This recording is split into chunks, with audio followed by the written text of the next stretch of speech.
Bonjour à tous et bienvenue dans cette nouvelle vidéo de la chaîne Van Life Voyage. Aujourd'hui, à l'approche des vacances, on va vous présenter comment on s'organise nous, parce qu'on serait heureux d'échanger avec vous pour avoir vos bonnes idées. A tout de suite.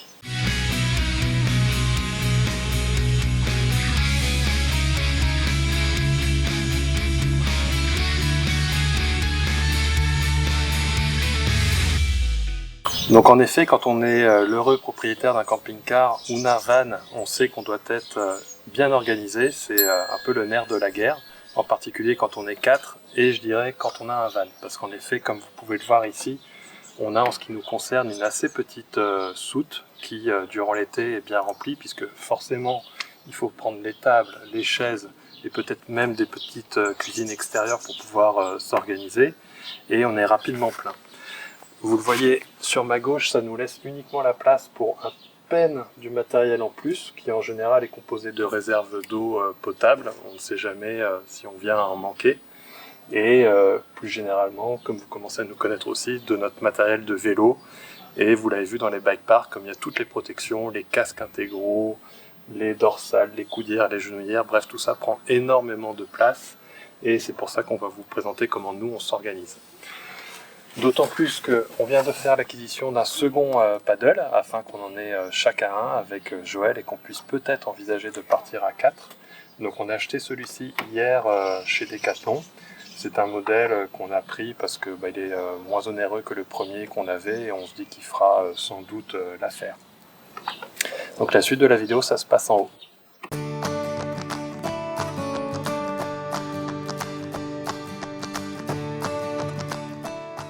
Pour monter, forcément, je vais emprunter l'échelle. Je la vanterai jamais assez. Elle est tellement pratique, cette échelle télescopique, et elle prend pas trop de place.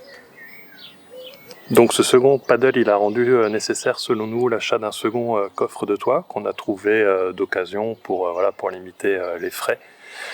Comme vous pouvez le voir, je l'espère, à l'image, en fait, dans ces coffres, on y met essentiellement ce à quoi on n'a pas besoin de recourir souvent. C'est pourquoi vous voyez le barbecue.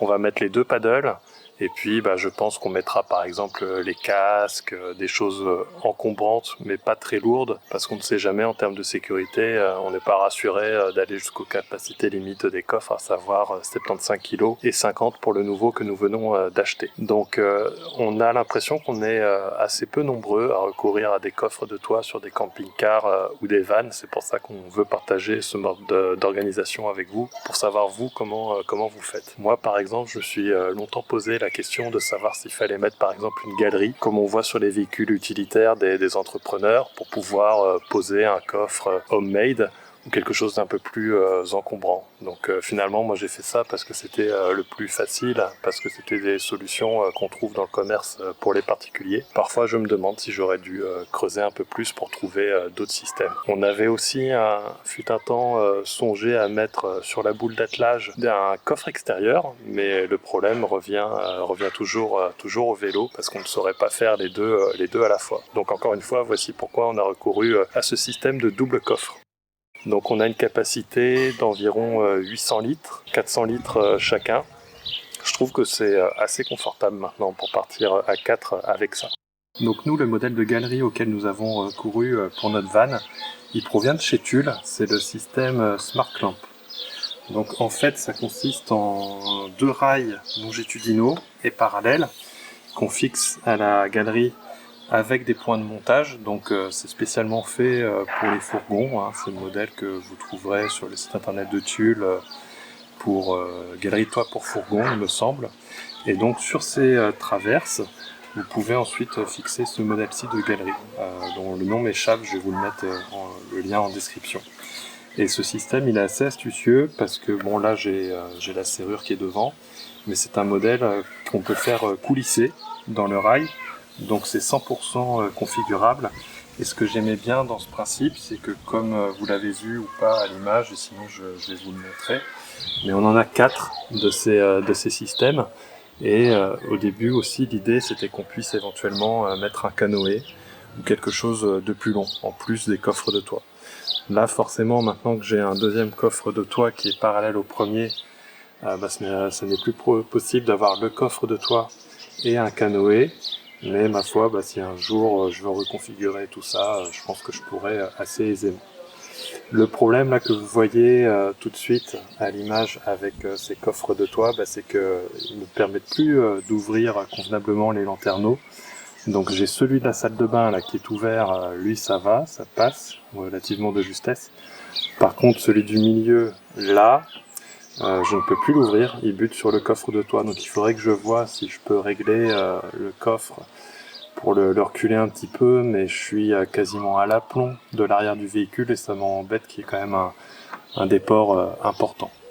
Je pense que je vais rester comme ça.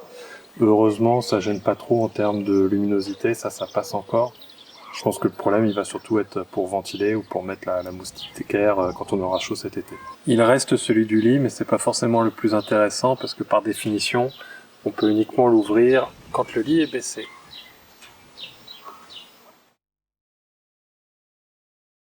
Une chose que je projette de faire, c'est de ramener ce rail à l'arrière pour qu'il soit situé sous les deux coffres de toit.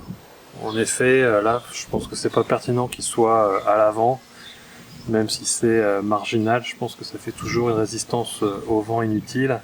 Et je me dis autant le mettre sous les deux coffres de toit pour faire un support complémentaire. On voit que j'ai ramené deux barres parallèles sous ce coffre de toit pour qu'il ait davantage de support parce qu'il a un assez fort déport avant et je me dis c'est toujours ça de prix pour qu'il ait une assise un peu plus large. Tant que je suis passé de ce côté-là, je voudrais vous montrer un point. Moi ça m'a toujours chagriné assez vite, assez rapidement depuis après l'acquisition du van. C'est qu'on avait demandé à avoir un store, sauf que j'avais pas prêté attention, mais j'ai l'impression que c'est une configuration assez rare que vous voyez ici à l'image, à savoir que c'est fixé directement dans la carrosserie. Donc les points de fixation, ils semblent avoir été faits assez convenablement, mais bon, c'est toujours le fait de percer sa carrosserie. Je sais pas si derrière ça, il y a une assise assez solide. J'ai peur que ça vieillisse assez mal. Et ce que je vois assez souvent sur les autres vannes, c'est un adaptateur qui permet, j'ai cru voir, d'être fixé ici directement. Il semblerait même que Tulle fasse un adaptateur. Alors je sais pas si c'est un adaptateur qui se met là ou là, mais voilà une solution qui permettrait de tenir directement le store. Pareil, je suis intéressé d'avoir vos retours d'expérience là-dessus. Et si vous pensez, oui ou non, que je devrais déporter le store pour le mettre plutôt ici.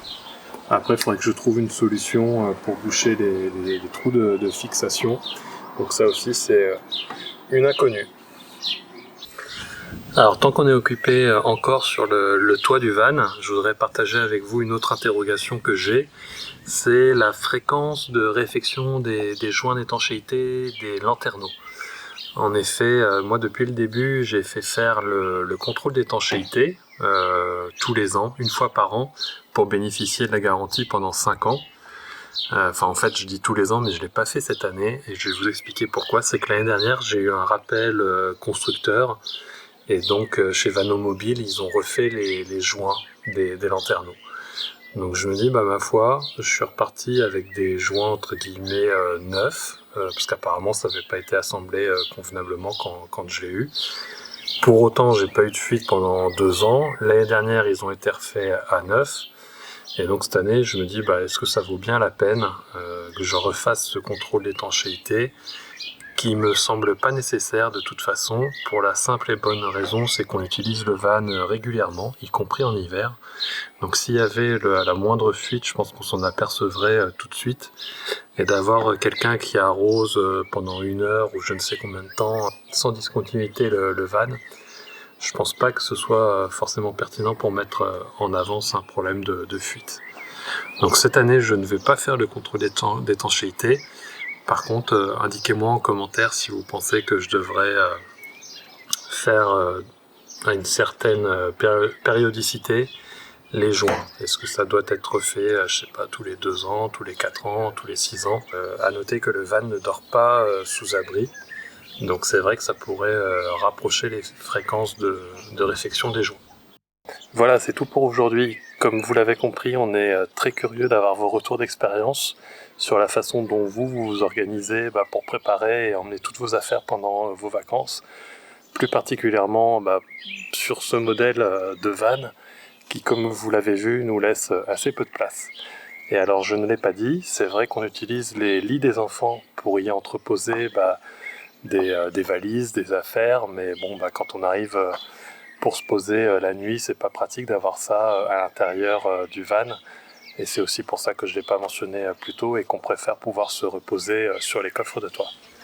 Merci encore à vous de nous avoir suivis jusqu'au bout et à bientôt pour la prochaine vidéo. En attendant, évadez-vous!